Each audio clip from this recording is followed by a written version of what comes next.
So, before the After Movie Diner, some breaking news that we thought you might want to know, actually.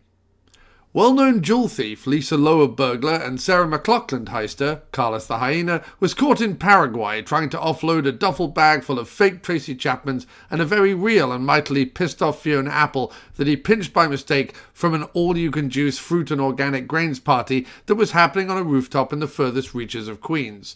With the authorities hot on his tail, we had heard reports that he had actually disguised himself as Sheryl Crow and was spending a year in Corsica knitting goats together and trying to offload a bunch of Tory Amoses he found lying around behind some dumpsters at a Kennedy Fried Chicken hole-in-the-wall in Poughkeepsie. Meanwhile, a previously fenced Beth Orton that turned out to be a pretty convincing forgery actually sold at auction for a bucket of wing bits, a greasy biscuit, and some mashed potatoes.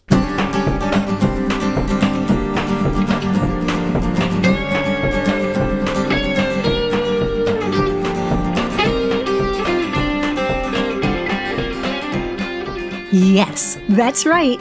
Back by popular demand. Well, back by a deafening silence that we took to be a reasonable demand that you were all just too polite to make. It's the inevitably nonsensical, yet hopefully enjoyable, After Movie Diner Season 2. That's right, the first 353 episodes were just Season 1. That is just mad! Like all good sequels, in Season 2, you can expect us to ramp up the action, expletives, gratuitous mentions of James Spader's inner thigh, and of course, the gore. That's right, we're going to be rupturing earlobes, nastily prodding dangly viscera, pulling kneecaps off and splashing about in the goopy bits. Oh, I'm sorry, I got carried away. Calm yourself, Leanna.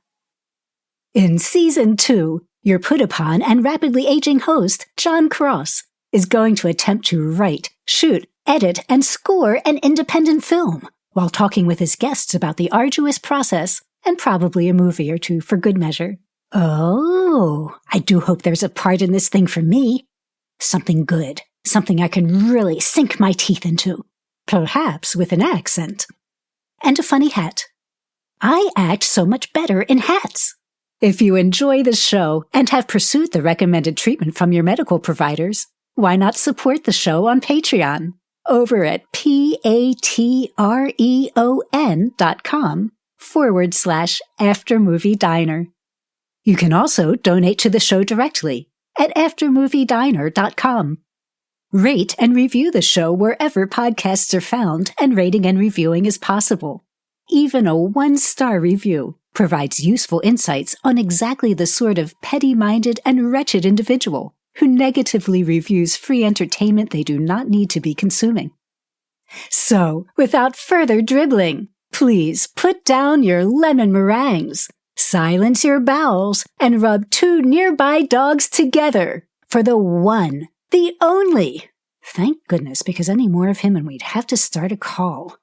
John Cross. No. Just put it over there. It's about 2 inches unless you get it wet.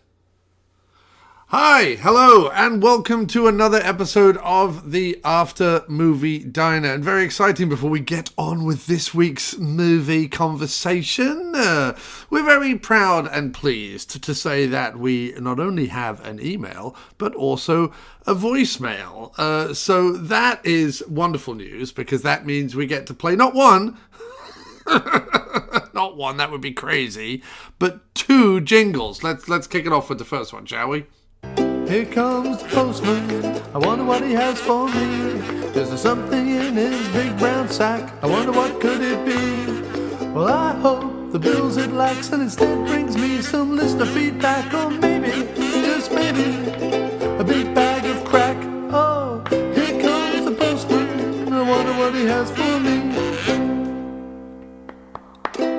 Well, imagine my distinct lack of surprise and yet my bounteous amounts of joy when none other than the Lord Lunn himself, Andy Lunn, Lord of all the Spaders, wrote to us on this, the second episode of 2023's Sleazy Spader Springtime. The only reason I do this series anymore is for Mr. Lunn. He's a wonderful, cheeky chappy who, since we started the Sleazy Spader Springtime series, has been regaling us with his stories of both the times that he watched the Spader films himself, as well as other things that are just happening in his life. And this email is no exception. I'm such a fan of this man and his emails that I would continue to watch Spader films long into my twilight if it meant that he would keep writing. He writes, "Dear John, it was a chilly Saturday morning here in Blighty yesterday, but the time had come to paint my shed in order that it could look glamorous through the summer months. Not an exciting chore by any stretch of the imagination, so I needed some kind of content to jimmy me along." Well, let me just stop you there, Andy. I don't know whether it's because I'm getting older, grayer than Steve Martin's nutsack, or if it's just because I myself am now the proud owner of 3 sheds. But painting a shed, even on a chilly Saturday morning, I don't know, that sounds glorious to me. Anyway, he continues, "I was therefore over the moon when, upon opening the iPod, I found that a Sleazy Spader Springtime episode had dropped just in time for the occasion, a real delight that my earholes had been crying out for. I'm lost for words to discover that my enjoyment of your discussions on the movies of this curious specimen of a human being is a major reason as to why you have embarked upon this again. I cannot thank you enough. Crash is a favourite of mine, and the draw here, other than something of a Rosanna Arquette obsession that started in the early 1990s, and who can blame him, is of course the amazing Spader-Man. As you covered on the show, he is possibly the only person who could make the not particularly sleazy elements of the character even more filthy than the obvious sex scenes. He has a mind which reveals itself through particular expressions and facial tics, and it's always a joy to watch. You were right in what you were saying, though. Discussing Crash and reflecting upon it afterwards actually becomes more interesting than the movie itself. I have the film on 4K and it looks fantastic, as does the aforementioned Rosanna. Oddly, Letterboxd tells me that it's pretty much a year since my last viewing, and so I popped it on last night and it does not disappoint. I actually found it quite a bit more amusing than I had in the past. I'm not sure what that says about me. Anyhow, once again, thank you for such an entertaining episode. I haven't even mentioned all the pre-crash talk, which was also a wonderful listen. All the best to you, Kim, and I leave you with this little photo of me listening to the show whilst painting my shed. Please note, I can assure you that the white residue on my jeans is gloss paint from a previous spot of DIY and nothing untoward. Lun. Well, this is why I do this. This is why I have started back up the podcast. It is for people like the Lunster. It is for the Andy Lunns of the world who not only, obviously love the show and listen especially to the Sleazy Spader Springtime episodes, but do so while painting a shed and then send me a photograph of it. That to me is sheer unbridled joy, and with everything going on in the world, flecks of paint or, residue from a horny evening with a picture of Rosanna Arquette notwithstanding, a photograph of Lun in his shed is just enough to put a smile on anybody's face. But thank you ever so much, Andy. That was a real pleasure. And I do hope we'll get at least one more email from you before the season is out. Voicemail, a voicemail. Everybody leave us a voicemail. A voicemail, a voicemail. Won't everybody leave? Get out! Voicemail, voicemail. Please everybody leave us a voicemail. They say voicemail, a voicemail. Now everybody leave. Get out! Jeff, you loiterer. Hello. Is this the after dinner dispensary? Hi, my name is Maj. I'm calling because I want to get some gummies for my wife and me. We want to get high, but we don't want to get too crazy. We're 70 years old. We don't need to get crazy with it and everything. But we just heard about these gummies. It sounds like a good thing. I mean, you kids don't know how lucky you have it. When I was your age, I had to get my grass from a squat Filipino bodybuilder named Gunther. One time he gave me stuff laced with angel dust. I was so high, I woke up in Farmer Brown's chicken coop. He called the cops on me. And I don't blame him, you know. I mean, his chickens, they just want to relax and lay their eggs, and they don't need some guy bothering them because he's high or whatever. Anyway, I'm sorry. I'm taking up too much of your time. I'll call you back during your hours of business. All right. Good day to you, sir. Hello. Welcome back to the After Movie Diner. There is something I have to do every time now. I have to take my phone off the desk so it doesn't vibrate. I have to take my Apple Watch off because she likes to chime in. Like every time I say anything, there we go. Every time I say anything, she like crops up and is like, I'm sorry, I don't know what you mean by flaccid penis, you know, like or whatever. Yes, you do, Sarah. yes, you do, Marjorie. So yeah, I have to throw her across the room because she's a waste of time. But I'm all ready. I have what I believe to be James Spader's snack of choice, which is Mr. Kipling's jam tarts. I hear that yes. I hear that Spader loves a jammy tart. If you know what I mean. Belly pepperami as well. You know, he spicy. He loves a spicy pepperami tucked between two jammy tarts. So wonderful to welcome back onto the show. It's Dr. Paul Crowson, my old cohort in the Dr. Action Kick-Ass Kid Show, which, by the way, randomly got 400 downloads the other day. So people are still listening to Dr. Action. I know, it's crazy, right? Yeah, just out of nowhere. But yeah, no, I was checking because, you know, I've done these. We're now on the second season of the After Movie Diner.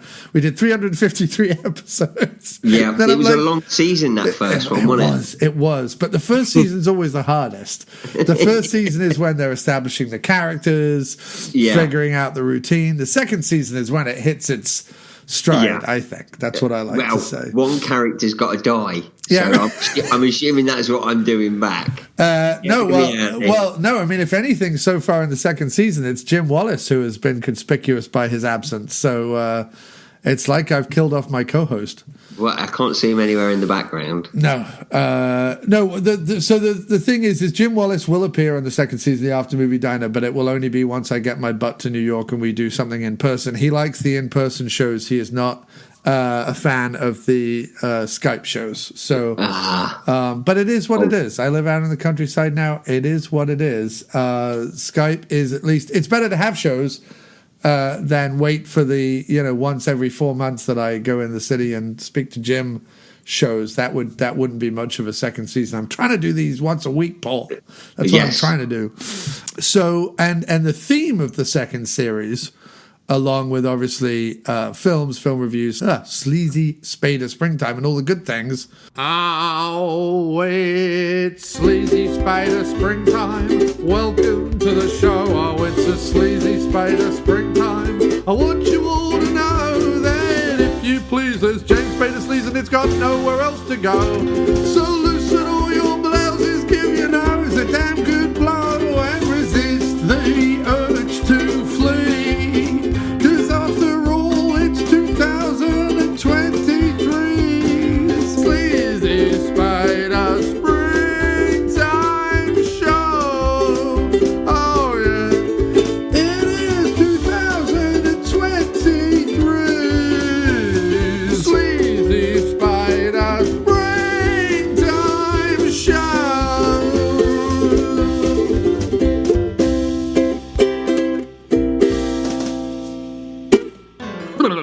Is John Cross is making a movie. That's right, Doc. I am making a movie.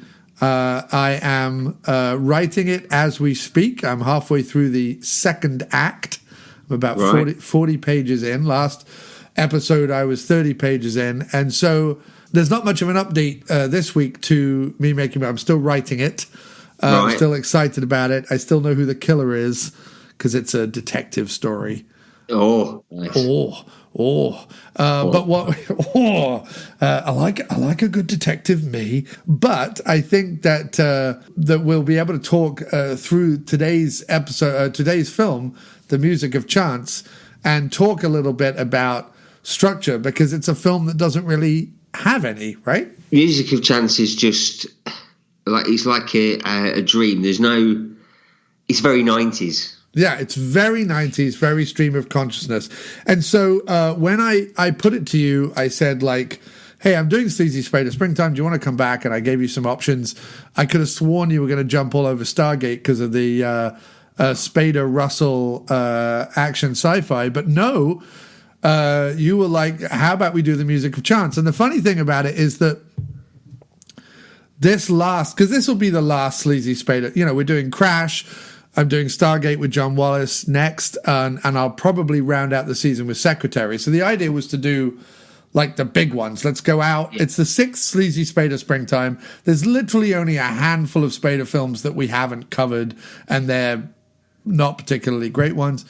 So it was like, I put the list out there, and you came back with Music of Chance. So you tell me, this is the outlier. It's not one of Spader's like big, well-known ones. It's a rare 90s.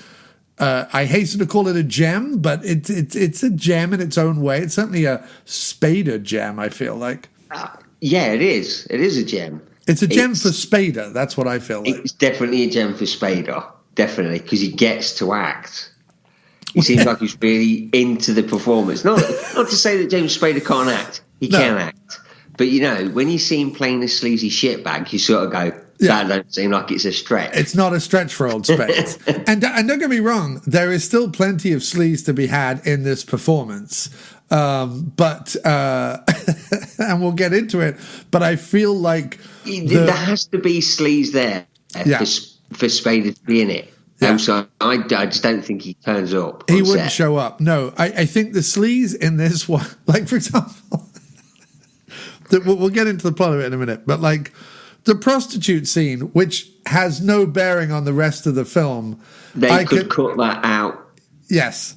Yeah. I can only assume that Spader was like, I'm not doing this film unless I get to at least sleep with one person. He was like, you can almost picture, I've had this idea for a scene with a prostitute. Yeah. And the director and the writer and everyone just went, Mandy Patinkin went, I told you this would happen, guys. Yeah. If you're going to hire Spader. he can't go 3 months without smelling vagina juice. And it's funny because otherwise it would be an all-male film. It would be a male-driven, almost. The plot doesn't bear any similarity, but almost like a very Reservoir Dogsy thing. Like all men, lots of talking. Abstract plot.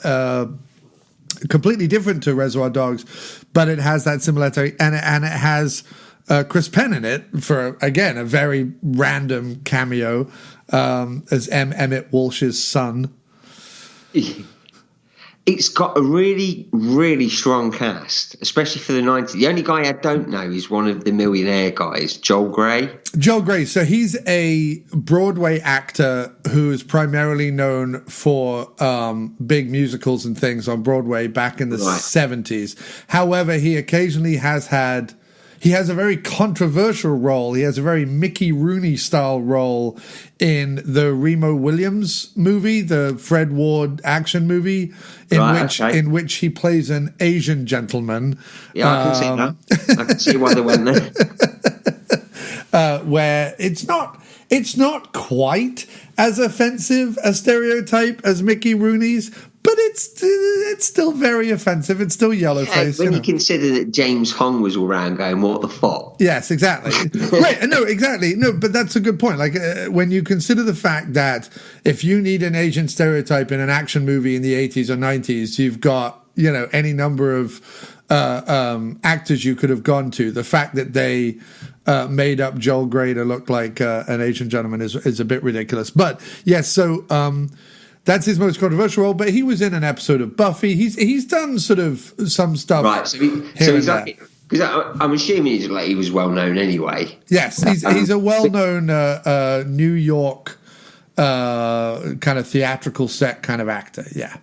Yeah, I mean the only other guy that I've never seen before is the guy in the car at the end, but that is the guy who wrote the novel. It is, yes. Yeah, Paul Auster, is it? Paul Auster? Paul Auster? I barely touched her. Paul Auster, yeah. And so Joel Grey, yes, probably known best for Cabaret in the 70s. He was Cabaret. But he's done a turn in, I mean, you know, he's been in 76 filmed things between TV and film. So we're talking Bobby Davro level of fame then. Yes, we're talking. We're definitely talking Bobby Davro kind of national treasure kind of level of fame. Right. Okay.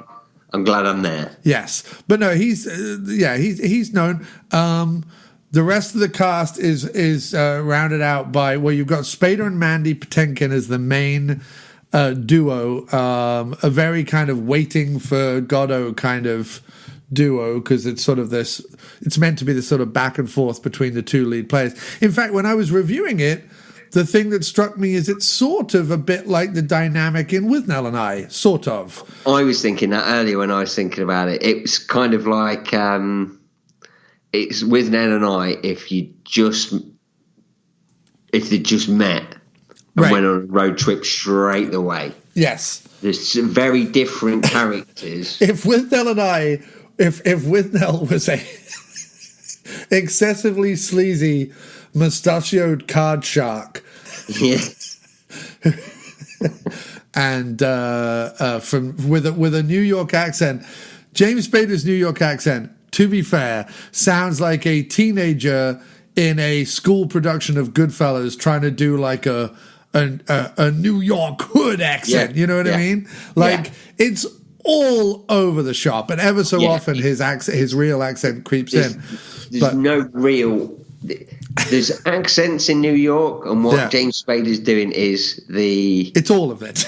It's what I'd do if I went over and went, what does New York sound like? I'd be like, how you doing there, New York? Right, exactly. Yeah, it's what we were doing when we were walking around like Little Italy.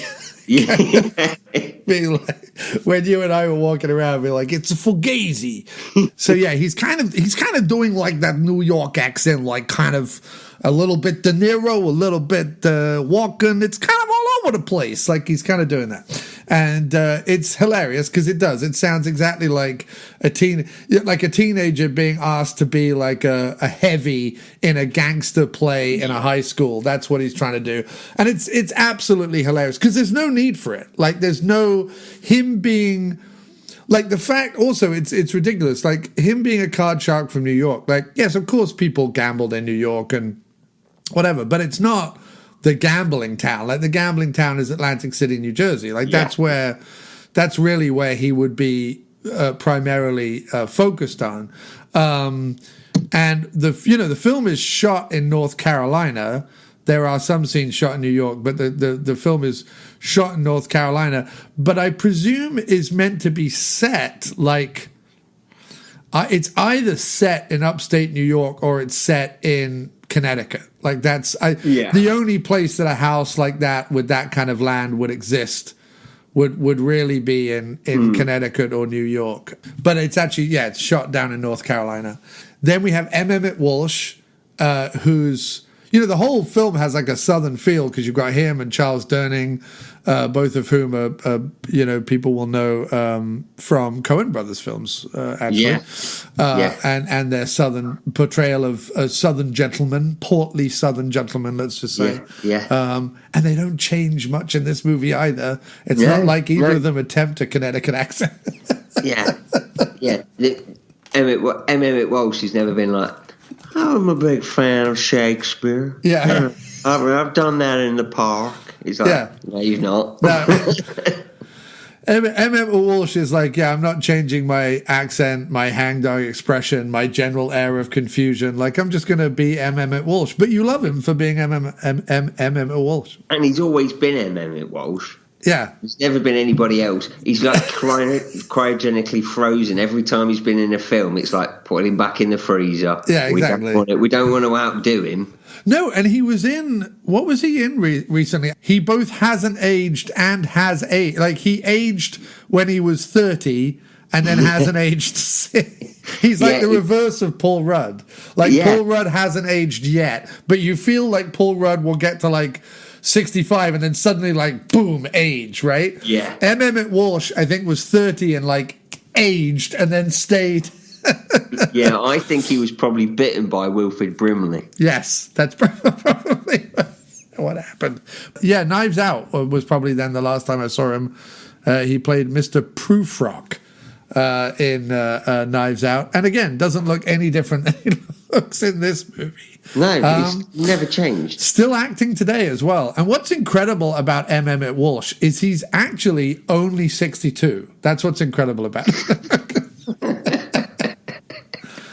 He's not actually. He's was born in 1935, so he's in his 80s. He's coming up to he'll be 90 in 2 years. Yeah, Jesus. And you'd have thought he'd paid off his fucking mortgage by now, wouldn't you? Yeah, you would thought. But what you don't understand is he has a debilitating crack habit. No wonder he looks so fucking old. Yeah. But no, he's in it. He's fantastic. And so there's really not a bad performance in the whole film. No, and if anyone is out of place, it's funny. If anything doesn't quite work for me, it's Patinkin and Spader together. What I kind of said in my review was this, is like in With Nell and I, to use that as kind of a common example. I mean, realistic. With Music of Chance was what, 92, 93? Yes, 93. So realistically, it's only like what, 7, 8 years after With Nell. So it probably was a bit of an inspiration for it anyway.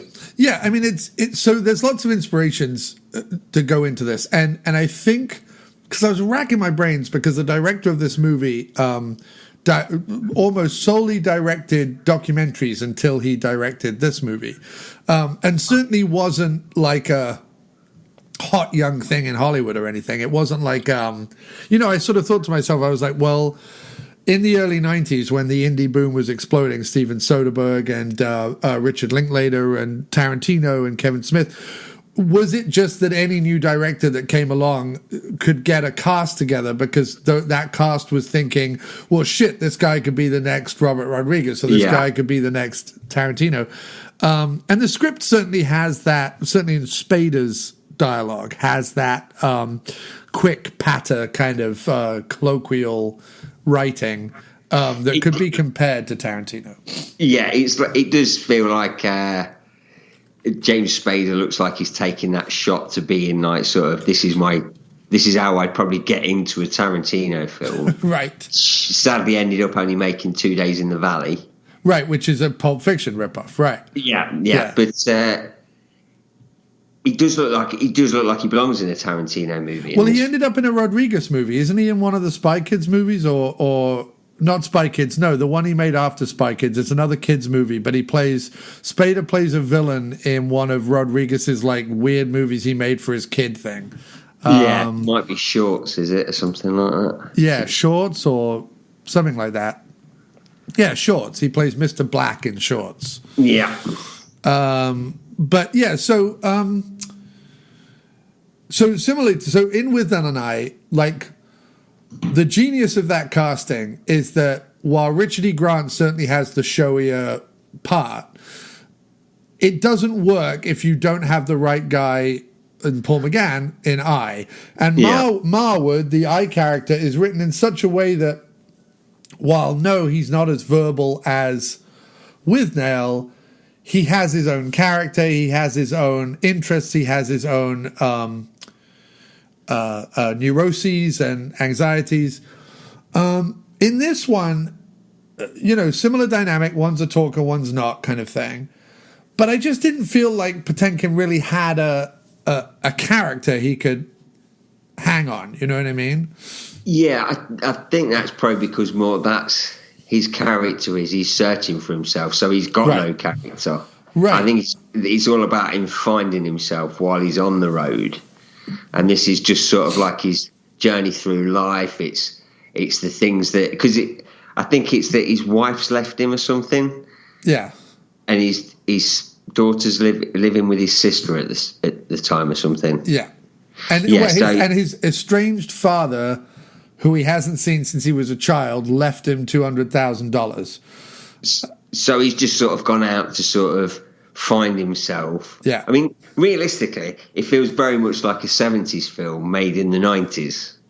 Yes. This sort of, going off to find yourself, and it feels like, whatever he does, he just sort of gets trapped in the traps you just get in life anyway. Yeah. And there are plenty of 70s movies where, nothing much happens, but the reason why you're enjoying watching it is the performance of the two leads. Yeah. And obviously I like Mandy Patinkin, and he's certainly a soulful enough actor to be able to portray someone who, like you say, is kind of searching for themselves, is a bit lost or whatever. Yeah. I think where it gets difficult is that, and with the best will in the world, Mandy Patinkin is at his best when he can be sort of overly dramatic, right? Yeah. Whether that's it's very subdued from him in this one. Right. And he is, in a very theatrical way, not in a bad way, but in a theatrical way. And I know what I mean by that. He's an overactor in the sense that he has more of a theater way of doing things than a film way of doing things. And therefore, when he does like crying or anguish or angst or whatever in his other film roles or in his other TV roles, there's a lot of like chest thumping and, he's very dramatic and arm movements and whatever. And in this, he can't really do that because there isn't really a emotional... It doesn't feel like he's got an emotional bone in him in the whole film, really. Right. I mean, except the frustration of... Yeah, the only time you see him really sort of get emotional is when James Spader's in the field. Right. And he had the shit kicked out of him. Yeah. He's sort of, that's the only time you sort of think, oh, he actually cares about something. He talks about his daughter and you sort of go, yeah. And the only other thing he talks about is his car. Right. That he sort of cares about. And he's sort of like, oh, you're a proper bloke. Well, the car represents his freedom, his search, his travel, his... Yeah. But then again, so anyway, that was my only thing, was the double act didn't work as well as it could have done because I felt like Patinkin was sort of a little constrained because of the way it was written. Yeah. And Spader is so, like, over the top and, limbs flailing and vowel sounds going all over the place and funny costumes. And, he's so Muppet-like in this. He is. He's like a Muppet. Like, his limbs are all spindly and his hair's all crazy. And it's a very different performance from James Spader. It really is. And it's one of the reasons why I would say... Like, if that central performance wasn't in this film, I wouldn't recommend it to anyone. But with that central performance, I feel like... But I also feel like Patinkin then has decided, well, I can't meet Spader halfway because I either go full all over the top like Spader is, and then that's going to break the dynamic. Yeah. I can't go halfway because I'm Mandy Patinkin. I don't know how to go halfway. So I'm just going to subdue everything, and I think that's where it fails a little for me. But let's go through the plot so that people kind of such as it is. If you want to give it a rundown, and then we can dive back into kind of talking about what we liked and stuff. Okay, so also I want to eat my jam tart. Okay. So is it James Nash or is it John Nash? I can't remember his name. Nash. Yeah, I think it's Jim Nash. I think Jim Nash is like we say, he's estranged from his wife. He's been given a $200,000 check from his dad in the will. So he's gone off to find himself, and just driving down the freeway in his red BMW, he happens upon a beaten up James Spader, as you do. In the most ridiculous light blue 70s suit, covered in blood. Yeah. So he picks him up, and it's a bit like Thunderbolt and Lightfoot. You've just sort of got that big open scenery. They talk to each other. James Spader tells Mandy Patinkin that he's a gambler. What trouble has he had? So I forget all the ins and outs because it sounds like just a story that he's laying on. Yeah. essentially that he was gambling with a group of people, and that like a fight broke out for the money, and he would have all this money if it wasn't for the fact that he had to duck out from being beaten more than he was, kind of thing, because he was already bloody and stuff, but he was like, I had to get out of there because shit was going down or whatever.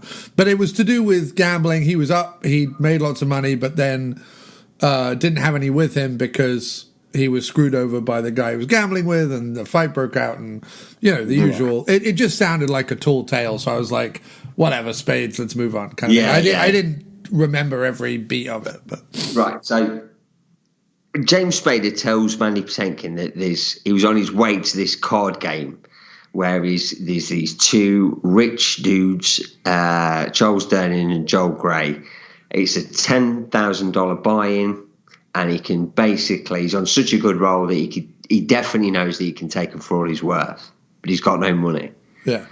So he proves to Mandy Patinkin that he can play poker. So Mandy Patinkin offers to stake him for the game. They go there.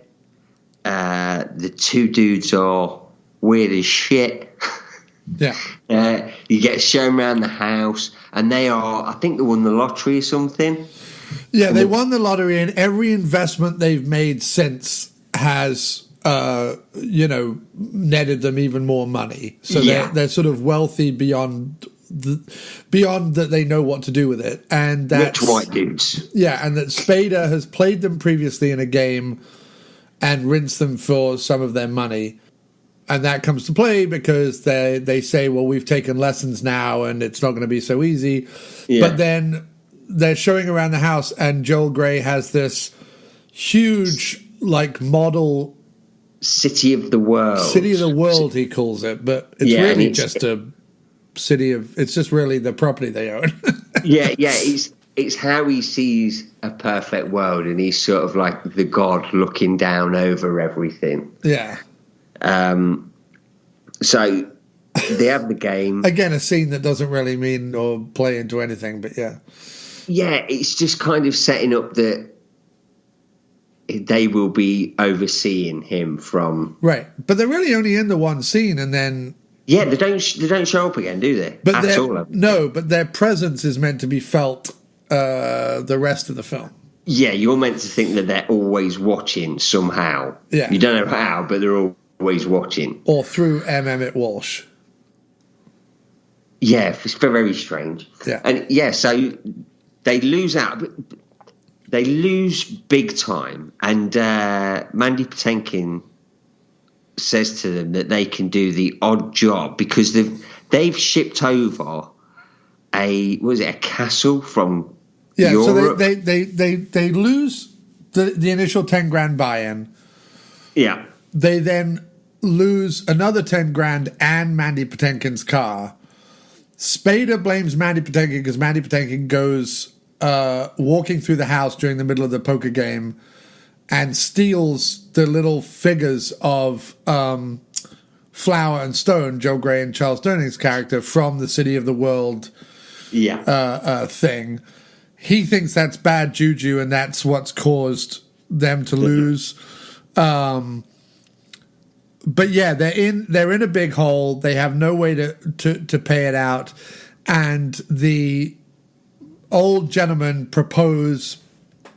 Well, we have this 15th century Spanish stone that comes from a castle that they purchased somewhere. Or is it Ireland? Is it Ireland or Spain? Ireland. It's Ireland. Is it Ireland? Yeah. And to be honest, it doesn't matter. No, it doesn't matter. It doesn't matter at all. But no, they purchased something. They had it shipped over. It's all just stone. They want to build a wall for no reason in the middle of a meadow that they own on this property. And they say, if we pay you, the math is, if they pay you $10 an hour and you work 10 hours a day, between the two of you, that would be $200 a day, which would take 50 days to pay off what you owe us, right? Yeah. So Spader's like, this is madness. I'm not fucking doing this. Patinkin's like, what else are you going to do? Like, we've got no car. Like, you've got no money. Like, there's no way you can go. Like, why don't we just do this? Because it's a month and a half, and then we're good to go, right? So Spader's all ready to leave, and then looks at Patinkin, who said he's going to do it anyway. Like, Patinkin's like, I'll do it then. You go, and I'll just work, because what else have I got going?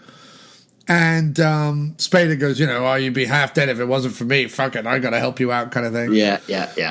So they agree to do it. They're given a little trailer house, up on bricks in the corner of this field where they can live. They're told that they will be given all the provisions that they want as part of this agreement, and that they are told that they will be paid this amount, and so on and so forth. And what happens is they kind of, and we can get into specifics later, but they get to the end of the 50 days and they're like, well, okay, we've paid off the debt, but we don't have any money. Yeah, to get away from it. So, like, why don't we stay a bit longer and earn more money? And then two things happen back to back. M. Emmett Walsh, who's been their kind of guide, their guard this whole time, their kind of minder. The go-between, the minder the whole time. He shows up the day after they celebrate that they've come to the end of their 50 days and says, well, actually, you still owe $3,600 because of all the food you ate. And he's like, no, that was included. We shook on it. We shook on it. And he's like, right, but the original contract you signed didn't make any mention of food. So... they want another $3,600. It's like one of those things that life always fucking throws at you. Right, just as you think you're out of the... Yeah. But the whole film is basically about hitting a road, but the road is one that you've made yourself. Right. Yeah. Which is what it's basically about. And every time they think they're ahead, Emmett Walsh will come along and say, no, because we didn't think about the cigarettes you were going to have, and right. It seems like because at one point you think to yourselves, they're going to stay and they're going to really create a wall and do well for themselves, and then 5 minutes later, it's James Spader's like, what the fuck? Yeah. So the moment Spader wakes up from his prostitute-induced coma, he says, "Fuck this! I ain't doing this." I'm escaping. They go to, we're to believe that the house has a big fence around it, and they dig a hole under the fence, and Spader escapes, only for Patinkin to wake up the next morning and find him bloodied and beaten in the field, where M. Emmett Walsh and his son, played randomly by Chris Penn, show up and take Spader to hospital. Will not let Patinkin go with them. The assumption is... ring the hospital either. Yeah, it won't let him ring the hospital either. So the assumption is that Spader is dead. Patinkin finishes the wall. M. Emmett Walsh and his son, Chris Penn, go out for drinks. Chris Penn offers Mandy Patinkin to bet on a game of pool. Patinkin wins about $50 in this game of pool, and as Chris Penn goes to give it to him, he says, keep the $50, but let me drive my car home. I really miss driving my car. And on the way home, he speeds up, crashes, presumably either killing or injuring or putting into a coma M. Emmett Walsh and his son. He is then left bloodied and beaten, straggles out onto the road, only to be then picked up by yet another stranger, and the whole thing starts again, one assumes, and that stranger is played by the author of the book, Paul Auster, who I don't know, he's not like a name, like a Stephen King or whatever, like some kind of famous author or even a James Patterson or something, but apparently looking into him, he was something... certainly within the trendy New York set, he was something of a cherished fan favorite author, and a bit of a star fucker as well, I think. And the book, The Music of Chance, his original book was released by Faber and Faber, so he was pretty Mr. Fancy Pants. Yeah, he was fancy schmantz, and he was he had friends.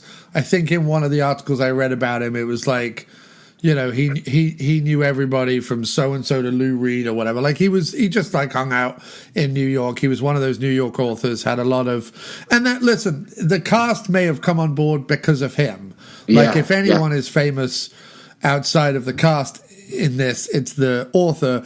I just think he was probably a very niche New York kind of hipster author that we wouldn't have heard of in the UK back then, but was well known over here, and that may have also attracted the cast. And he said, so interestingly, he said that the idea of the book came from the idea of fairy tales, where you were told something like, a young girl lives at the edge of the wood with her aging grandmother, right? Fairy tales start something like that. They don't explain what the girl looks like. They don't explain what the house looks like. They don't explain what the grandmother looks like or what they're doing on the edge of the wood. But just that sentence alone, when you're a kid or even as an adult, your imagination goes, I know what that house looks like. I know what the young girl looks like. I know what the grandmother looks like. You fill in all the blanks, right? So he wanted to write a book and indeed a help on the screenplay where your brain kind of filled in the blanks. Right, yeah. That's harder to do with a movie because you're obviously watching it. But I think this is where I think I get also a little frustrated with it, is that if there was any opportunity for us to fill in the blanks in that regard, it would be with either Spader's past or Patinkin's past.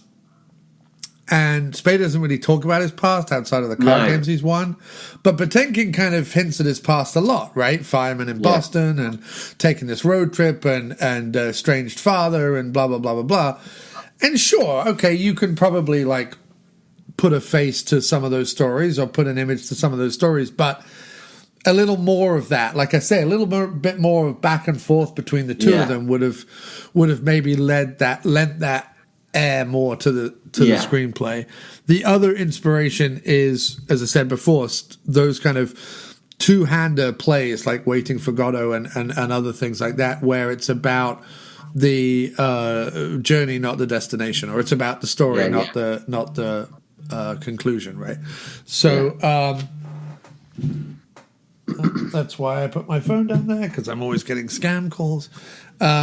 So that's the general outline. It's a very stream of consciousness, secular, like you say, a decision in life can set, especially where money's concerned, can set you down a path that you never quite recover from and pushes you into other experiences. Like you say, there was something of that, are the Charles Durning and Joel Grey characters, are they representations of the fat cat businessman? Are they representation of like God entities or all powerful whatever? Is it the fact that currently the 1% does control what the 98% are doing, because we all have to earn money and pay for our homes and whatever? So I mean, there's metaphors and stuff you can find in there, but I don't probably more relevant today than any time, probably. Yeah, but I have to say, like, it doesn't make the movie any more compelling to think of it like that. I prefer to think of it as a theatrical style two-hander made at a time when indie movies were sort of replicating that kind of 70s feel, but with a more pop culture bent, like Reservoir Dogs and Robert Rodriguez and even Richard Linklater. They're definitely, they're like 70s filmmakers in the sense that they, like Scorsese and Spielberg before them, were like students of cinema first and foremost, and therefore the movies they made represented cinematic language. but the 90s versions are more pop culture than the 70s. The 70s versions are more philosophical, psychological, emotional. The 90s versions are all that as well, but they're sort of filtered through this slightly larger than life kind of pop culture characters. Yeah, because there's no two ways about it. In the 90s, they had it better than they had in the 70s, so there's sort of less of that. Right, but it's also like the 60s and 70s would be the come down after the capitalist playful 50s and early 60s. I always make this comparison between the 80s and the 50s because the 50s is the first time that music is made for teenagers. It's the first time films are made for teenagers. It's the first time that society gets around the idea of a youthful society, a wealthy society, a capitalist society, and a boom of some sort. America is practically the only country that fought in World War II that has a boom after World War II rather than a full financial collapse. So America was sort of like boogieing, and I looked at the rest of the world and went, "What are you dancing?" Yeah. So when we say that America's war profiteers, I mean potentially, and then there's the whole brain drain where like America was secretly siphoning off very influential and intelligent Germans and Italians and Russians and so on to go work in America on the space race, and there was all that kind of stuff as well. So like America just went, I know we just defeated fascism, but how about we cherry pick everything we want and then fuck off back to America? They've got to work somewhere, right? Oh, the Nazis stole a bunch of art and gold, you say? Oh, I wonder what... Oh, that went missing? Oh, it went missing, you say? No. Anyway.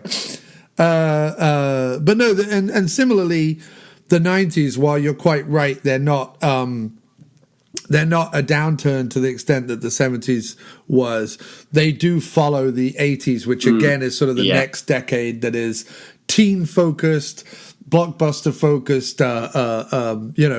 I always think if you say Coca-Cola, what are the two decades you think of? You think of the 50s and the 80s. Like, it's that Americana Coca-Cola thing, right? It's just it pervades those two decades. And so the early 90s, it's like, all right, guys, we gave you all the toys and everything, but how about we start telling some more inward stories again? And this is part of that. I think if anything lets this down, I just don't find Philip Haas an interesting director. I just think in another director's hands, this would have looked and felt a lot better.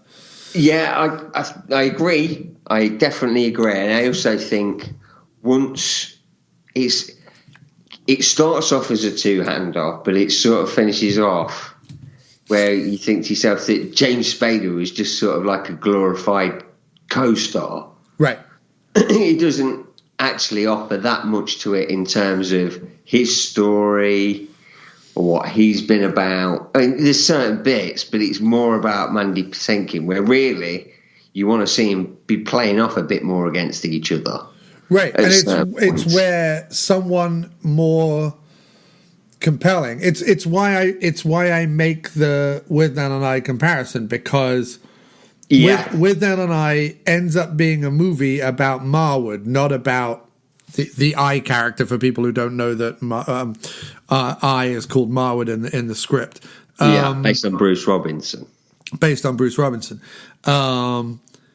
It turns out to be his story. The movie begins with him. It ends with Withnell, but it ends with him going off on the train to actually have a life and a career. He's the one who's going to go off and better himself. Right. And Withnell is left behind the bars. Exactly. Behind emotional bars. Behind self-made bars of alcohol and drugs. But so whereas this lacks that through line for Patinkin, because... what's he going to do? He's just going to drift off, and I don't think he's ever going to get back to... I mean, I know at the end he says, I'm heading for Minnesota, which is where his sister is. But you get the idea he's never going to make it there, nor does he really want to. Otherwise, why wouldn't he have been there already? He still feels as lost at the end of the film as he was at the start. And maybe you could say, well, that's life, isn't it? That's life, isn't it? Oh, that's life. That's life. There you go. What did you expect? Well, we'll just end it here then. Yeah, 3 stars. 3 stars. But yeah.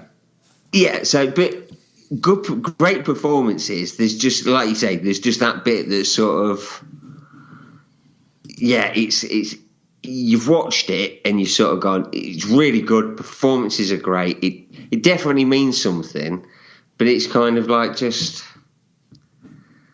I don't know. I don't know. It's also a really weird movie in the sense that, it's not a big budget film, obviously. No.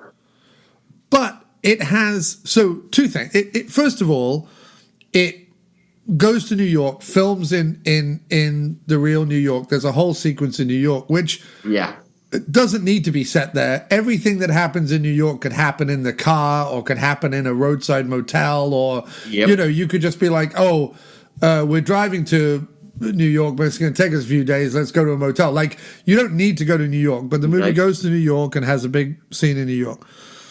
Then the movie has, while you can probably fake the, stately home and stuff, and in fact, it never shows you the whole home. You only see like the gate, and then you see a big room, and you see whatever. Like, and the big room is fairly empty. It's just a card table on a big rug. Like, you could really have filmed that anywhere. It then has 2 things which must have cost the production money. One is the City of the World model, which even if you took an existing model, like, because people make those models, right? People, weirdos, no, I'm joking. Like train enthusiasts who like to build huge models of the town that their train can ride through. And then Mummy will watch me. No, I'm just... Mummy will watch me while I touch it. No, sorry. Watch me play with my model, Mummy. And with the other hand, no. Shall I put myself in the model, Mummy?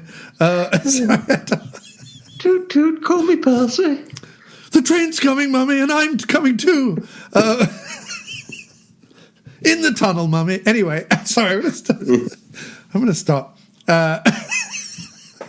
Even if you took one that already existed, like borrowed one from someone, there's still models and specific things that you would have to make in order for that to work, because literally all the prisoners are smiling. Sorry? All the prisoners are smiling. Yeah, to be doing the work. all the prisoners are smiling. That's a weird thing. Well, they're happy to be in prison, dear boy. They're debts to society. And then there's, there's models of the 2 guys, Flower and Stone. There's models of Spader and Patinkin. There's models of the wall. There's models of the trailer home that they're in. So, like, even if you took an existing thing and borrowed it off someone or paid, a couple of $100 or whatever to film it, you would still have to then have a model maker make exact models of these things, which, is not inexpensive. But then beyond that, unless the filmmaker happened to know a dude who owned a meadow with a bunch of rocks in it, in the movie, they build an actual wall. Which I know isn't expensive, but I don't know. Just CGI it now. Right. But, the stones are real stones. And I mean, I know that doesn't make it like super big budget or whatever, but I mean, it's certainly like if you were making a low budget movie, you wouldn't go, just to fucking find a way to build a wall. Like, you wouldn't... and this is a huge fucking wall. This is like hundreds of feet long. This is not just like a little piddly wall. And it's at least 7 feet high. Like, it's taller than him. Yeah. It's at least 7 foot tall. So it's a hell of an undertaking to put in a little rinky-dink movie like this. But the other thing that's so weird is the rest of the movie feels like a student film. So it has these like big things in it. But the way Philip Haas directs it, and this is why I say, like, this guy should have been kept as far away from this fucking film as possible. But, like, the rest of it is that, like, the camera work is not good. The direction is not particularly good. At one point, you see a boom mic come into shot.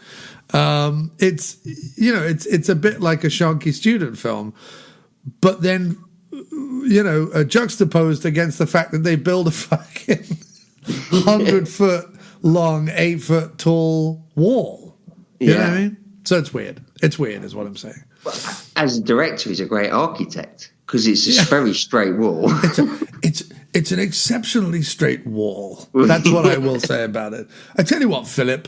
Not much with the camera, but it was an incredibly straight wall. Yeah. And I tell you what, when I go to the movies, what I'm looking for, dear boy, is a wall. And what you gave me is a wall. Philip, how long did it take to build the wall, in all honesty, and how much did you pay the boys to do it? And did Mandy Patinkin really do it? That's what I want to know. Is the irony of this movie that Mandy Patinkin signed on thinking that he was a free agent actor and actually became an indentured servant to the movie, playing a man who becomes an indentured servant to Joel Grey and Charles Durning, who in turn have become, indentured servants to their wealth, who in turn has become, Are there layers? Is that what we're saying here, Doc? Are there layers? Layers upon layers upon layers, like an onion. Or are you just banging your head against a bloody great wall? My favorite thing about the whole movie was Spader's costumes. Just cowboy boots. Yeah, no, but he went from like the white shoes with the pale baby blue suit and the loud shirt. To like at one point he's wearing like a silk brown blouse, and another point he's dressed like an Oasis fan at Glastonbury with a big floppy hat and a smock and a pair of dirty pants. Like there was that bit where he's on the sit on the wall. And he's talking to Emmett Walsh or whatever and waving his hands around or whatever. He looks like every single one of my stoner friends in the 90s who went off to Glastonbury. That's exactly what he looked like. Yeah.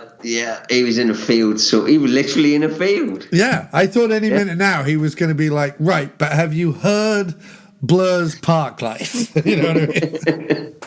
It's an exceptional work. Yeah, he was my favorite thing about it. I could have watched Spader play that character for the rest of time. The rest of it was just weird, and then it was fine. It's one of those films though, I don't want it to get lost. It was just given a release by Imprint in the UK. Yes, I watched it on. Is that what you watched it on? The Blu-ray, Imprint Blu-ray. Yeah, really nice DVD, Blu-ray. Yeah, good company. So how did that? So. And I asked you this at the beginning. I don't know if we ever got round to it. I think we went off down the road to something else. But so why Music of Chance? Like why was that the one that you were like, ooh, like? I remember in the 90s seeing the video cover for it. Okay. I think it was like 2020 Vision, and it was like James Spader, and it was around the 93, so it was around that big indie boom. Yeah, I'd started buying him. Empire magazine, so I saw it in there, and I really wanted to see it. And then it's been so difficult to find. Over the past few years, Imprint released it, so I bought it. And then when he said about doing it, I thought, well, it'll give me a chance to watch it. Yeah. Oh well, excellent. That's fantastic. Yeah, it's what it chronologically it comes between Reservoir Dogs and Pulp Fiction, right? Pulp Fiction, 94. Yeah. When was True Romance? Is that 91? 93. 93. Okay. Yeah. So same year. This. And is Dogs the year before? Is that 92? 92, yeah. All right. So that explains a lot as well. Like just that. Because when I first you know, some of really, the... really, James Spader was a bit of an indie darling, wasn't he? Sex, Lies and Videotape, which we did before. Yes. That was the stuck part of it with Steven Soderbergh. Yes. So he did like his 80s thing where he played the bastard in the in high school. And then the 90s, you know, I'd say this is probably one of the roles that he really sort of lets himself go, and he's a bit different. Oh, yeah, definitely. James Spader. Because when is Sex Lies? That's in 1989. Yeah. So, and that's fairly, like, what's interesting is obviously there's the 80s stuff that people know Spader for, Tough Turf, New Kids, Pretty in Pink, Mannequin, Baby Boom, Less Than Zero, Wall Street, and so on. But you're right, Sex, Lies, and Videotapes. It's funny because his last sort of big 80s style, like Brat Pack films are Bad Influence and White Palace. Oh, sorry, the Rachel Papers, Bad Influence and White Palace, all of which come after Sex, Lies, and Videotapes.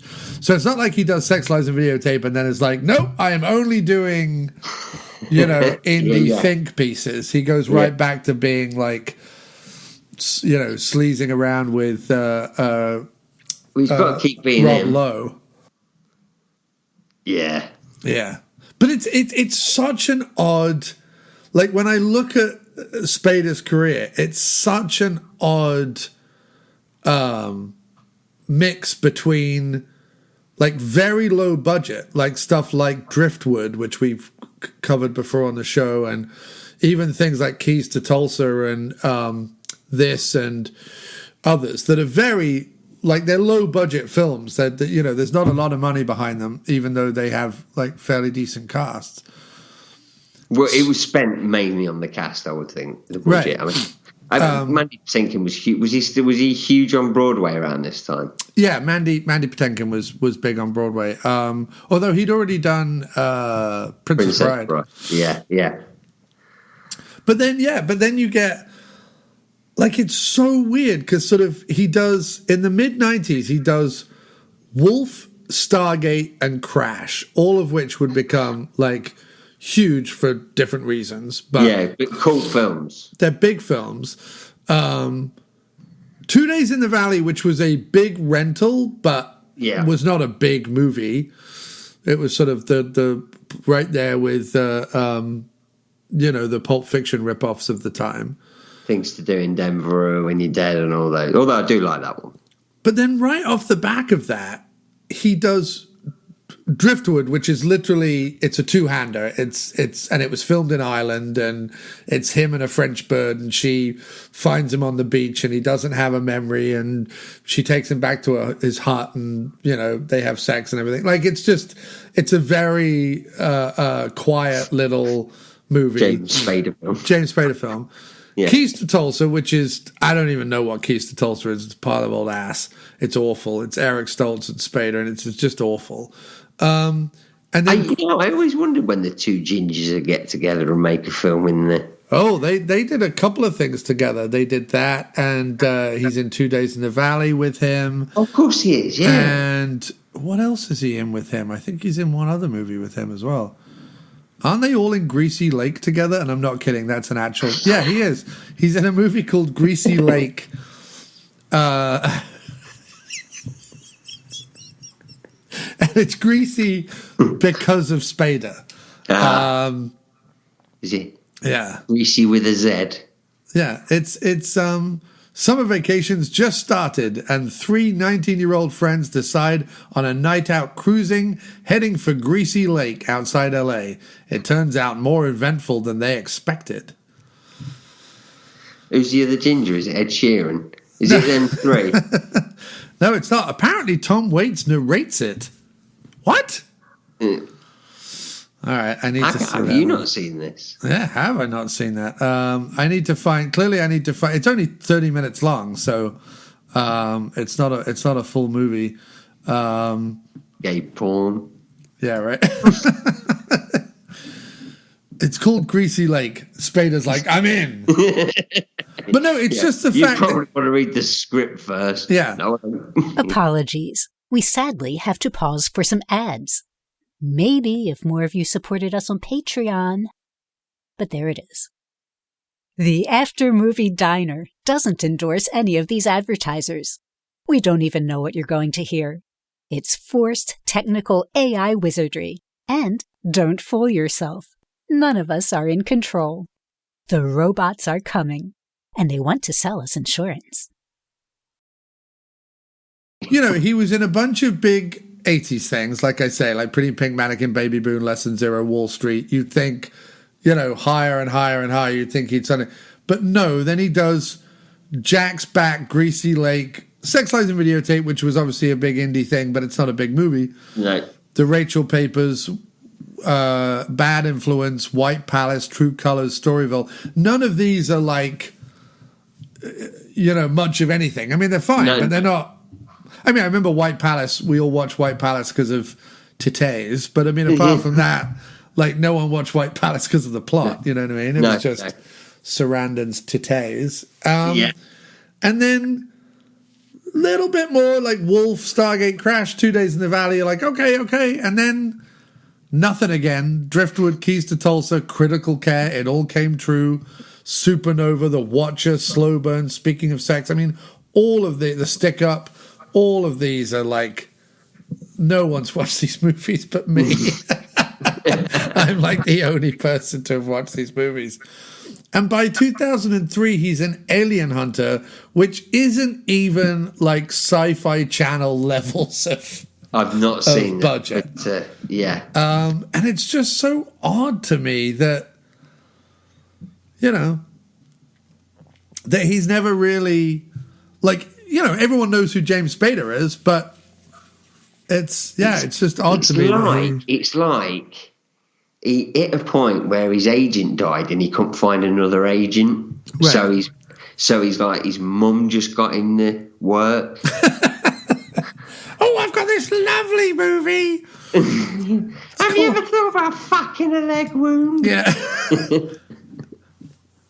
Well, also, like, he's in a movie in 1998, It All Came True, which has Maggie Smith and Michael Caine in it. But it's a movie you've never heard of. Like, how does a movie come out that has Michael Caine, James Spader, and Maggie Smith in it, and you've never fucking heard of it? Like, I know Michael Caine's done some random-ass shit in his time, but, like... Yeah. And it's funny, I've watched It All Came True. It All Came True is the Sleazy Spader episode that never got released. How come? Well, because Jim and I started talking about it, and we had such vastly different takes on it.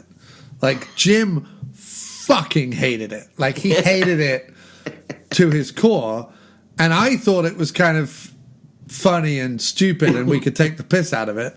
But he so hated it that we couldn't, like, I wanted some fun banter. And it wasn't happening. And Jim wanted to fucking burn the film.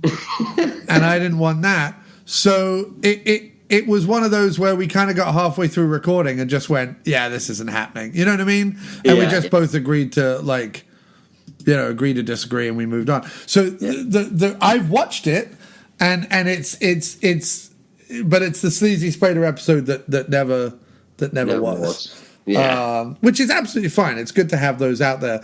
But I do think if we're going to do, like, you know, if I was to do a 7th Sleazy Spader Springtime next year, it would really be slim pickings, because, I mean, the only ones we haven't covered, I mean, unless I did, like, Age of Ultron or Lincoln or something where he has, like, a cameo in it. Like, it would be shit like Shadow of Fear, which I've tried to watch and is fucking awful.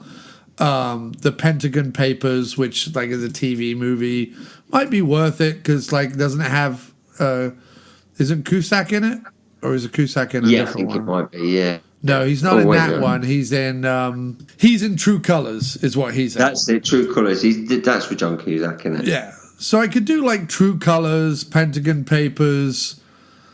You know, but it's not really a season. You know what I mean? It wouldn't be a compelling season. It would literally be the dregs.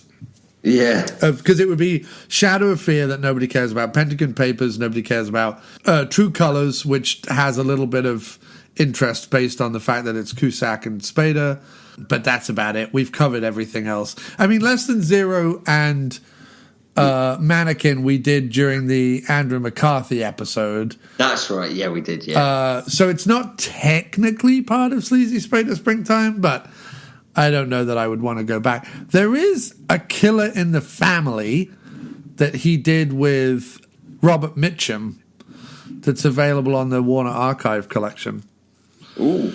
So maybe there's enough to do a seventh season next year. Then let's wait and see. Let's see how many people download this season, seeing as I brought it back from the dead.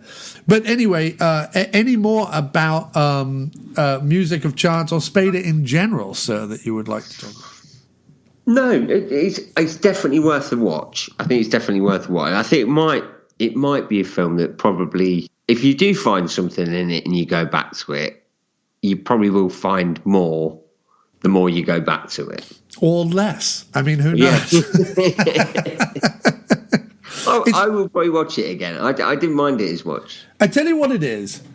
The Music of Chance is the kind of movie that if I ever got to interview James Spader, I wouldn't care to necessarily talk to him about Crash or Sex, Lies and Videotape or whatever.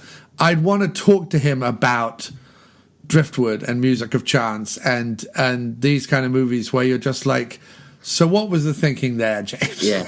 You know what I mean? Yeah, because it's definitely one of those where I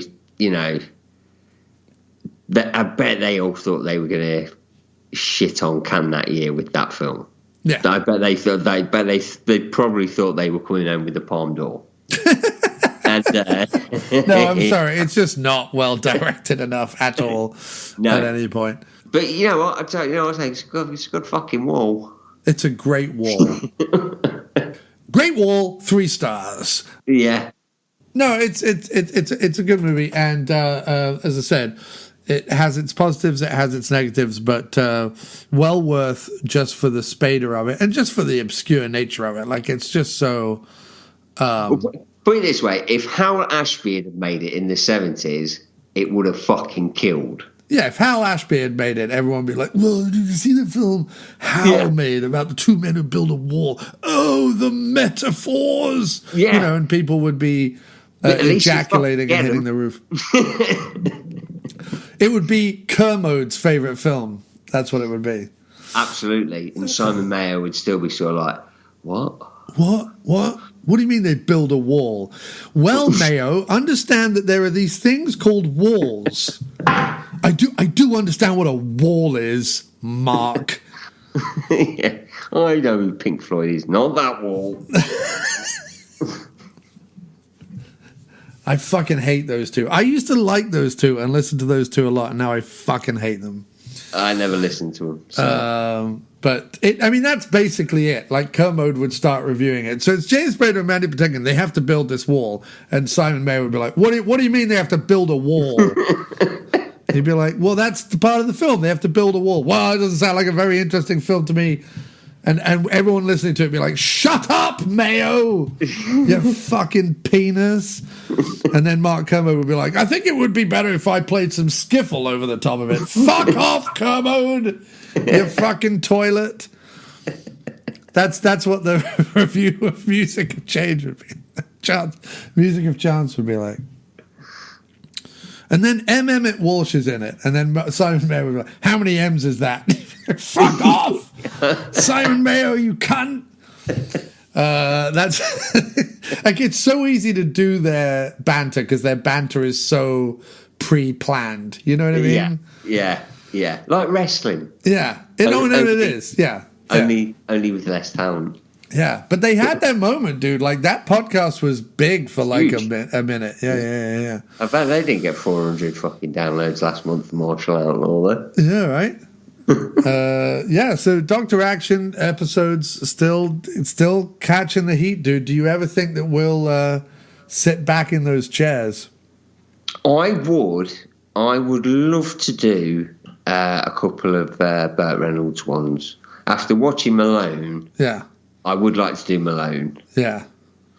And there's some more. I think I'm Malone now. Yeah. Mo and I always make that joke, and I think it's fantastic. Yeah. Have you seen the VHS cover of Malone? Yeah, with the shotgun. Yeah, with the fire behind him. Yeah. You know I own that, right? Yeah. It's fucking. It's my favorite because it's just a wall of fire, and then him with the shotgun, like doing his because he's been shot in the leg or wherever he gets shot. Yeah. He gets shot. Yeah. Yeah, it's. I fucking love that movie. It's that video cover that you look at and you just go, want it, need it. Yes. Checked into my fucking. I don't even care what happens in it. I just want Burt Reynolds in pain with a shotgun with a wall of fire behind him, and they've tucked the Orion logo, which is like the only other thing. I don't even think it says. It may say Burt Reynolds on it, but the only other thing on the front of it is the Orion logo, and they've tucked it into the crook of his leg. It's like a really weird. Like, because his leg's bent, right? They've taken like a... It's such a weird video cover, but I fucking love it. It's fantastic. Have you ever seen, like, did you ever see, like, that movie, like, Raven that he made? He made, like, a whole series of action movies which just look terrible. But yeah, I know. I think I might have bought it, like, on a DVD that was sort of like 10p. Yeah. I don't know where it is. But, if it's ever on YouTube, I'll probably give it a watch just to sort of, say I've watched 5 minutes of it. Yeah. But, I always thought we'd probably end up doing that one and Dr. Action one time, because that was 90s, wasn't it? Yeah, we could do we could do Malone. We could do a little Reynolds season. Why not? We could even dip back to the 70s. We did the blaxploitation movies and stuff. Yeah. So we could do Reynolds down south. Reynolds, Gator, and those ones. White Lightning, which I have on the Kino Lorber Blu-rays. Yeah. So yeah, we could do that. I mean, we could do some Scott Adkins movies. There's some good Scott Adkins movies we could do. Have you seen the new Accident Man? I have. Accident Man, Hitman's Holiday. I have, yes. Is it good? Yes, I liked it a lot. Yeah, okay, I've got to get that because I wish either Jesse Johnson or Isaac Florentine had directed it. Yeah. I think it fails in the direction a little bit, but I loved the first one. And I thought the sequel was. The sequel's a lot funnier. The sequel's a lot sillier, but maybe a little repetitive. Right. Okay. But decent. Yeah. But a little repetitive. Yeah. But I liked it. I recently, I went on a tear because they had a whole bunch of sales on Amazon, and I think I own almost every Scott Adkins movie up until a point. I don't own any of the more recent one, but I own all his. I even went ahead and bought Metal Hurlant, the TV series. Yeah. With Michael J. White and whatever, because it was on for $10 or something. But yeah, I picked up. I don't own Hitman's Holiday yet because it wasn't out on Blu-ray. But I rented it on Amazon. So I've watched it. But I own the first one, Avengement. Which is, Avengement is still Avengement, Ninja 2, Undisputed, probably 3 and 4, maybe. Those to me are just justify Atkins. But anyway, so we got one more thing to do before we end the episode, sir. Sleazy Spader Springtime. There is always one thing, which is, what does James Spader take from the set of the movie and put in the sleazetorium in his basement? And it's never something obvious, right? It's never like a huge dildo or it's not the Penthouse magazine he asked for. Right, it's not the Penthouse magazine, it's not Samantha Mathis's underwear. What could he be sleazy with that intrinsically has no sleaze value to anyone else, but he makes it intrinsically sleazy? I know what my choice is, but I want to know if you have an option, sir, from this. Let me think. It might be Emmett Walsh's gun. I thought you were going to say Emmett Walsh's overalls. I think he'd want Emmett Walsh's dungarees. Yeah. I want to take Emmett Walsh. You go, what, his dungarees? You go, no. I want to take Emmett Walsh. I just want to take Emmett Walsh and put him in sleazetorium. Why the gun, sir? What's the thinking behind the gun? Because I couldn't think of anything else. Okay. my choice would be this. My choice would be the little red wagon that they're given to move the stones around in it, because it's like a child's red wagon. And Mandy Patinkin says, "I bought one for my daughter." Yeah, and it would have Mandy Patinkin's sweat on it. And I think that, because it's not like, so this is the other thing we should talk about quickly, is it's not particularly a sleazy film. Spader is sleazy in it. He has lank hair, mustache. He folds his legs like a Muppet folds their legs like, he crosses his legs like a Muppet. Like a Muppet does. His limbs are very like gangly and obscene. His outfits are ridiculous. I mean, he definitely has that baby blue suit covered in blood. Like, he definitely saved that as well. He turned up on saying that. Yeah. I wouldn't be surprised if the real Mandy Patinkin was driving down the road and saw Spader covered in blood, and when asked what the hell happened to you, he was like, I was at the Playboy Mansion, and I'm not going to tell you any more of that story. You know what I mean? Yeah. I was at the Playboy Mansion for a very select party that involves lots of bloodletting. Let's just leave it at that. You had to be there. You had to be there. So he definitely has the baby blue suit, but I think he would find something particularly obscene about the little red wagon. So that's why I think he takes that. No, the movie's not particularly sleazy, but there is the fact that out of all of the cast and crew and everything, he's the one that asks for a prostitute. And then Samantha Mathis shows up in like a blink and you'll miss it cameo for no reason at all. And she gets billed above Emmett Walsh. Sorry? And she gets billed above Emmett Walsh. Ridiculous. Yeah, he's got a face like a bull bag, so that doesn't surprise me.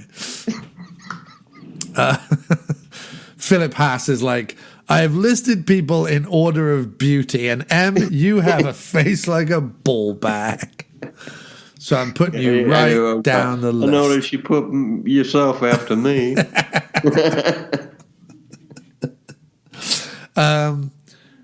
But no, the sleaziest it gets is the prostitute scene. But I still think he would take the red wagon. I think there's something that he would find particularly. It's definitely the red wagon. It's definitely the red wagon, because you just know he'd want to be pulled around in it. He'd want to be pulled around in it wearing a nappy. Yeah. And a nappy, and then like one of those golden wreath, like Roman emperor wreaths that they used to wear around their head. Like a little golden fascinator with leaves on it, and a nappy, an adult nappy, and he just gets pulled around in the red wagon, screaming at the women who are pulling him, "Mush you, mush!" James Spader this afternoon became the first man to reach the North Pole in a red wagon pulled by topless women. Does it for charity? Amazing? He does it. Well, no, he says he's doing it for charity, but we all know really why he's actually doing it. No, he does. He does. He donates his time now to help anal bleach the homeless. Why did you say that the moment I took a big gulp? Can you imagine him on like The View or something, some daytime talk show, being like, "So James, we understand you started a new charity." "Yeah, that's right. I've started a new charity." Yeah. And what's it for? I give money to anally bleach the homeless. Not only my money, but my time. I like to do it. I have a mobile bleaching kit that I take around. I've got one of those old VW camper vans, plenty of room in there for anal bleaching, and I just invite home. So James, you invite homeless people into your VW camper van and you bleach their anus. Yeah, that's what I do. Yeah. And I let them take a copy of it home with them on their sofa. He has a charity to anal bleach the home. That is phenomenal. That is hilarious. Oh my goodness, that is.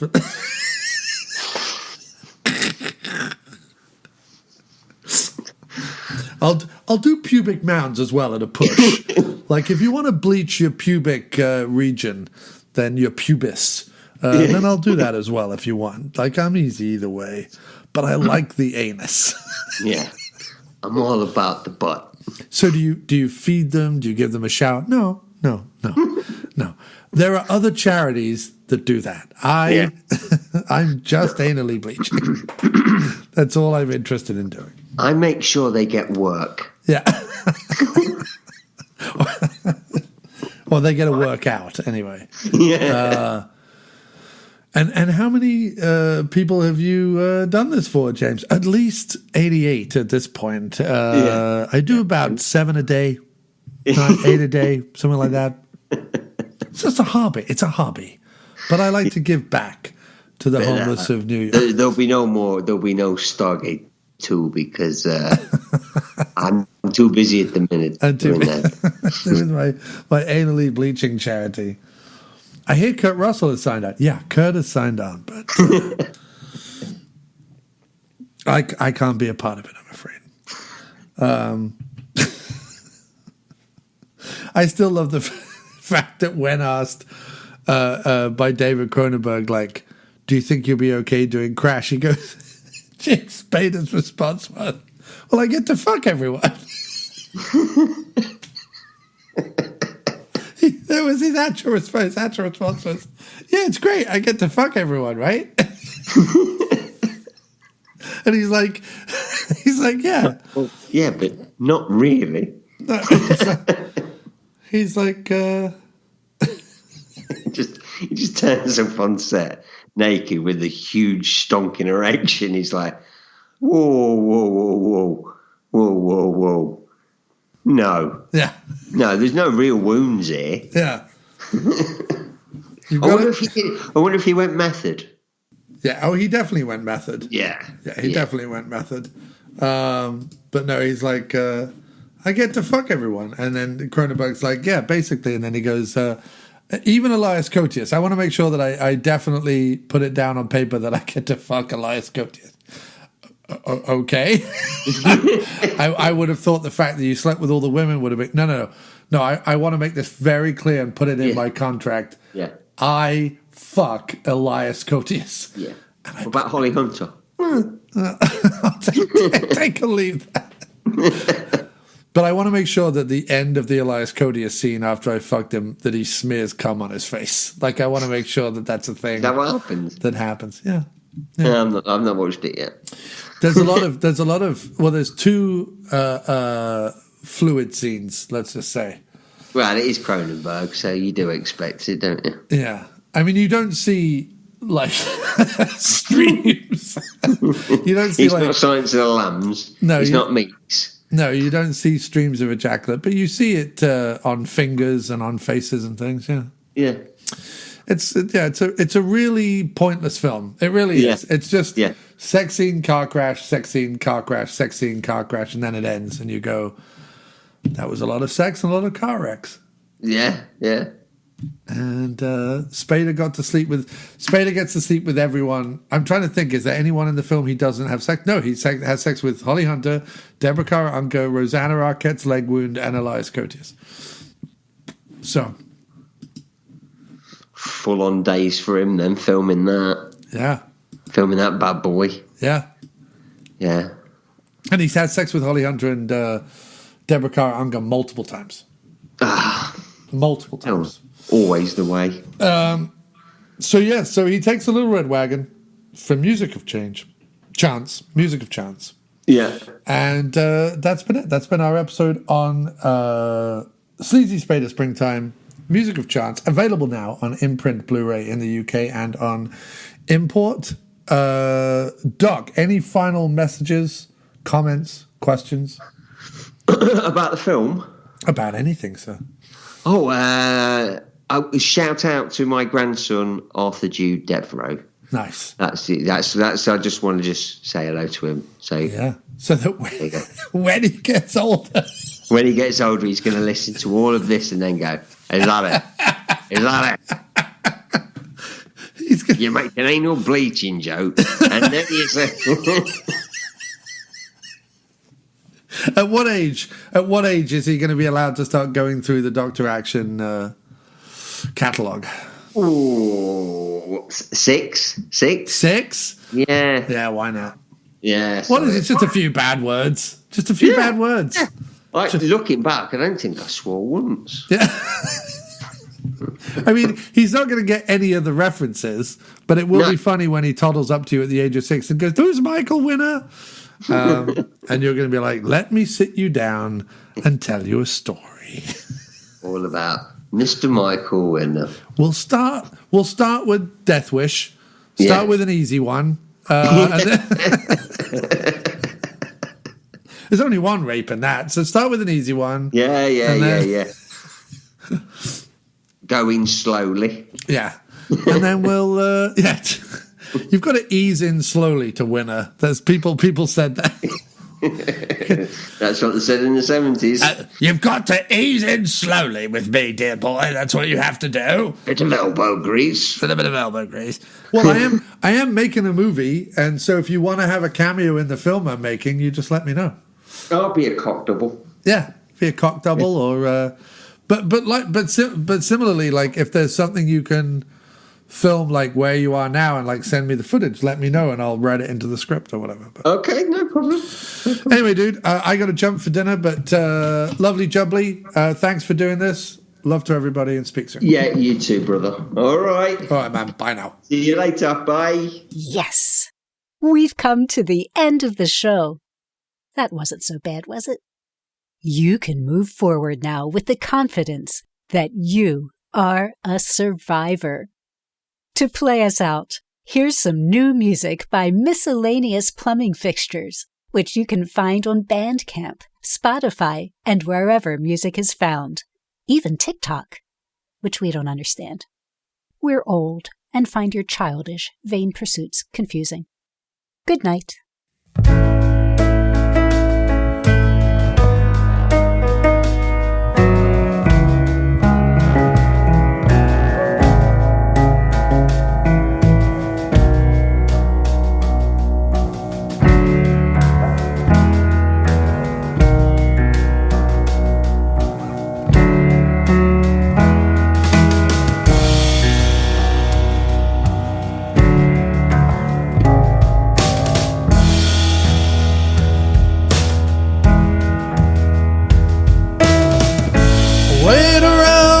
One more day for the mood to change, when the ceiling's getting low, when the impulse is to go. Just wait, just wait. Wait for all the clarity you need to continue at your chosen speed. Wait, it's on its way when I cannot say.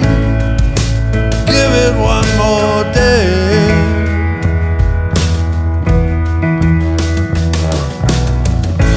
Nothing hangs around forever.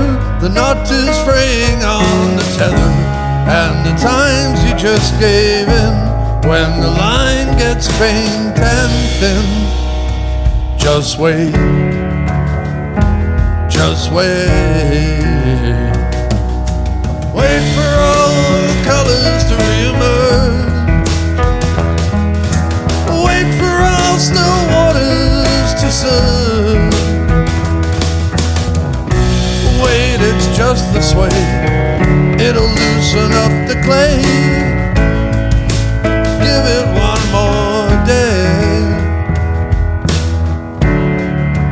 give it one more day.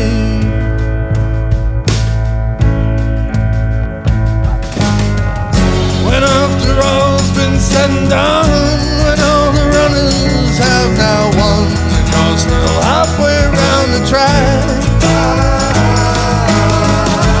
when the crews are breaking down, the lights are dim but you're still around, take your time and heading back. No one else knows where this ends, they just all seem to pretend, and paper up the cracks. But you're not running late, you just chose this time to wait. No, you're not running late, you just chose this time to wait.